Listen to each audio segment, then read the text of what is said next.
while we might be social distancing from each other, we're not social distancing from nature. And you know what? Gardening has not been canceled.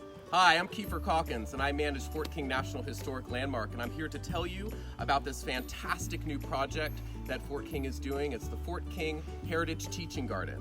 And I'm going to talk to you about the garden today, and I'm also going to talk to you about what you can do to set up your own garden while you're at home. All right, the Heritage Teaching Garden is going to teach everyone about the amazing foodways and culture that surrounded the 1800s in Florida. So we're talking about all kinds of different people, Europeans coming down, the Native Americans that were here, and also slaves and free blacks that were here, sort of bringing African food traditions. We're also growing foods that you might not be accustomed to, foods called cardoons or salsify, or some foods that were eaten in the past that might not really be eaten right now. All right, so if you reached us today, it is sort of a weird part of our garden. Our fall garden's ending, and we're in preparations to be planting our spring and summer garden from seed.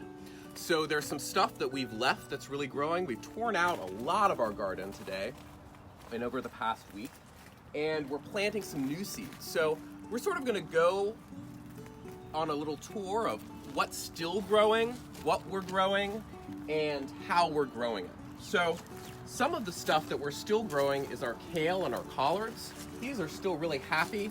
The great thing about kale and collards is that as they grow, you can pick from the bottoms and they'll still grow from the top. So we've been picking off these for months now, and you can still pick a whole bunch of produce from here. Over here, we have some mustards, and we're really interested in seed saving. So all of these plants are open pollinated heirloom varieties, and you'll see that these plants are bolting. And bolting means basically they're sending up all their nutrients up to the top and they're creating flowers and seeds. We'll let these bolt and we'll collect these seeds, so next year we can plant the same plants. This is purple mustard, and this is regular sort of mustards, and these are very, very mustardy. These little seedlings that are growing, we're going to talk about those a little later when we talk about the life of the radish.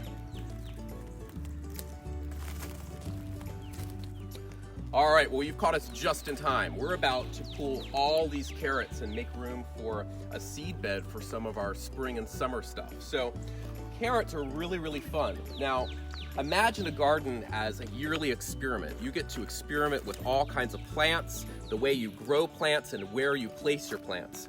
So this was our experiment in not thinning carrots, which I don't recommend. Our carrots are too close together, and like us socially distancing, plants need to social distance sometimes too. If they don't have enough space between them, they're not healthy and they can get sick, just like humans. But as you can see, we still got some great little carrots here. Let me pull some of these.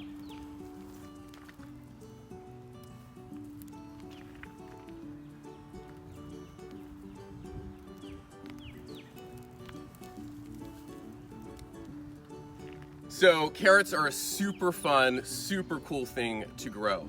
The only thing you really want to have is you want to have deep, loose soil so these carrots can run really deep. And when you plant them, of course, you're going to plant them a little further apart than we did. But they're fun. Kids love to eat these. If you haven't tasted a carrot straight out of the ground, it's something that you should definitely do. They're fairly fast growing, and you can get them in all different colors. So we have white carrots, yellow carrots, orange carrots, and a purple variety of carrots. Pretty cool, huh?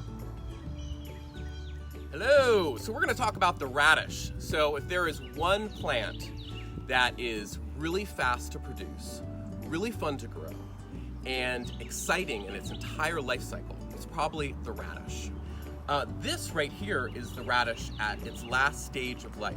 And I mentioned seed saving a little bit before. We want to save these radish seeds. So we've let this radish go to seed. You can see how big this thing is. And it's producing all these amazing flowers. And then all these amazing flowers turn into these amazing little pods. And if you get in close, you can see these pods growing. They're these little guys right here. In fact, these little pods are edible. They taste just like radishes. And inside those pods are seeds. And you'll also see a lot of these little honeybees, and they are loving these flowers. So if you really want to create a great little pollination station, let a few of your radish plants go to seed. They're really beautiful, and it's fun because you can either eat these pods or you can save the seeds. All right, so I told you radishes are really, really fast. They're fast growers and they're fast to germinate, which I think sometimes if you're planting a garden with kids, a plant that takes 2 weeks or 3 weeks to germinate sometimes will be a little like, you know, they're waiting and waiting and waiting. These radishes are super fast. I think we planted these seeds 3 days ago and they're already sort of coming up, right? And these will produce radishes very, very fast. These plants will grow super fast, and I think less than 30 days we'll have a full radish. So you can see how a radish starts and you can see how a radish ends right over there. So really fun if you're parents out there and you want to start your kids off growing something, get some radish seeds. They're really cheap. So right here we got some spinach and we have some onions. So our spinach looks really, really sort of sad right now because it's again at the end of its cycle, but you can see the spinach is starting to bolt right here. So we're gonna get lots of spinach seeds. This is where they're sort of flowering and all the spinach seeds are gonna come from. And we're gonna save these for next year and grow these. This is a broadleaf spinach, I believe, and it's like the best spinach we've ever had here. And we have onions, and these onions are not ready yet. They'll probably be ready in the summer, but they're getting really, really, really big and full. The rest of this garden, we've ripped out. So a lot of the stuff has been past its cycle. We've ripped it out and we're starting seeds.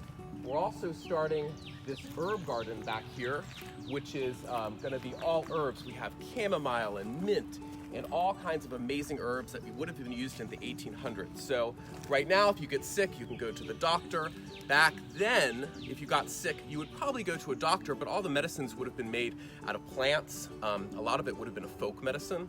So we really want to grow types of those plants that would have been used back then as folk medicine and sort of talk about that medicinal practice and a medical practice in the 1800s because it's radically different from what it is now.